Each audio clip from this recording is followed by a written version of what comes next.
One of the things I like about Mushoku Tensei, or Jobless Reincarnation, is the way that it portrays situations in a nuanced manner with lots of different contours. The Mushoku Tensei OVA that recently came out gives us one of these such scenarios, which I want to talk about for a bit. We follow Cliff, Grimoire, and Eris as they take on a simple goblin hunting mission, but they soon get lost and sidetracked, coming upon a fight breaking out in the forest.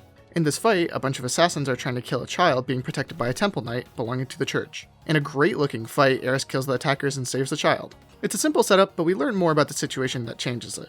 The child is someone important to the Archbishops Faction, which is the opposite of the current Pope's faction. So the Pope's assassins are trying to kill her so that she can't become an heir to their faction and take up power. It's pretty terrible to kill a kid for political struggle, so it gets stopped by Eris.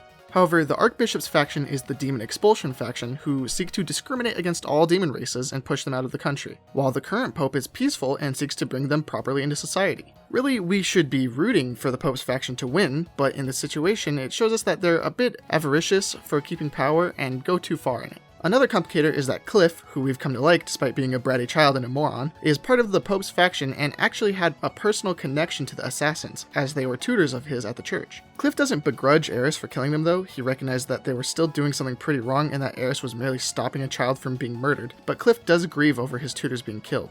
The moral question at the end of this, among others, is whether the Pope faction is justified in what they try to do. As we understand, given that the Archbishop faction is racist against demon races and are harmful to society should they get into power, we should probably be rooting for the Pope faction. We also know that they've treated Cliff pretty well after taking him in, so they're probably not all that bad, and Cliff's longevity depends on their faction's success.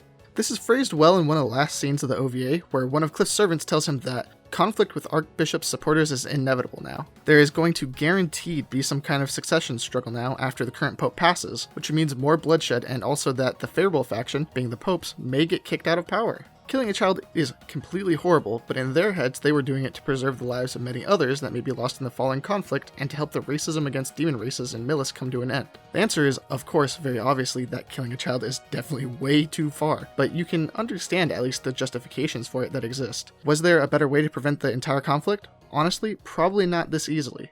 They have to instead try and find some way to maneuver politically to remain in power, but hopefully prevent conflict, which is much harder now.